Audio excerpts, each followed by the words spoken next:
আকাশ থেকে কিছুটা মেঘ সরতেই সকাল থেকেই কুয়াশা দখল নিয়েছে ঝাড়গ্রাম জেলার বিস্তীর্ণ এলাকা। রাস্তায় হেডলাইট জ্বালিয়ে ধীর গতিতে চলাচল করছে যানবাহন। এমনকি ঝাড়গ্রাম শহরের রেল স্টেশনও কুয়াশায় ঢেকেছে। 24 ঘন্টায় জেলার সর্বনিম্ন তাপমাত্রা 15 ডিগ্রি সেলসিয়াসের কাছাকাছি। ভারী পোশাকে গন্তব্যে বেরিয়েছে সকলেই। ঠান্ডার হাত থেকে বাঁচতে আগুনে হাত সেঁকে নিচ্ছে সাধারণ মানুষ। ঝাড়গ্রামের পাশাপাশি ঘন কুয়াশায় ঢাকা পড়ল বীরভূম। দৃশ্যমানতা এতটাই কম যে নাকাল হতে হচ্ছে পথ চলতি মানুষকে। যানবাহন যাতায়াত করছে ধীর গতিতে।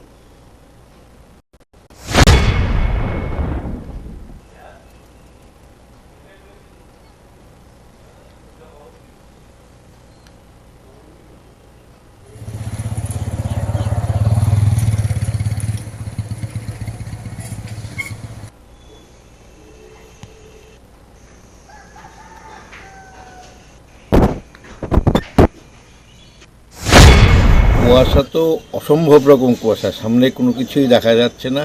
আপনার নাম? আমার নাম রতনচন্দ্র চক্রবর্তী। কতটা বাইরে কুয়াশা আর কতটা ঠান্ডা?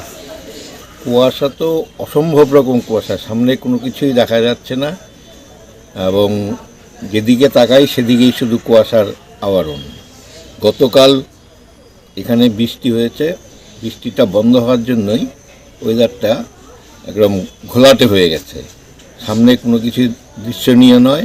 আমরা ট্রেনে যাওয়ার জন্য স্টেশনে অপেক্ষা করছি, কিন্তু ট্রেনও কুয়াশার জন্য অনেক লেটে চলছে।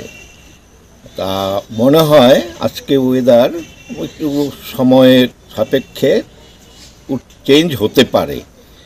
ঠান্ডা কি পড়েছে? ঠান্ডা খুবই পড়েছে, একদম জবুথবু হয়েছে। বয়স্ক লোকেদের পক্ষে এত ঠান্ডা উপভোগ করা খুবই কষ্টকর। আমরা বয়স্ক লোকেরা যারা ট্রেনে যাচ্ছি তাদের সোয়েটার টুপি পরেও আমরা শান্তিতে থাকছি, হাত পা কাঁপছে। মানে এই কুয়াশাটা কিছুটা অসুবিধাই করছে? অসুবিধা, খুবই অসুবিধা। কিছুটা বলতে কি, খুবই অসুবিধা হচ্ছে আমাদের। কি নাম আপনার? আমার নাম রতন চক্রবর্তী। আমি এসছি কুচবিহার থেকে। এখানে ঝাড়গ্রামে আমার রিলেটিভ আছে। ঝাড়গ্রাম থেকে এখন আমরা ব্যাক করছি হাওড়া হয়ে, আমি কুচবিহার যাব।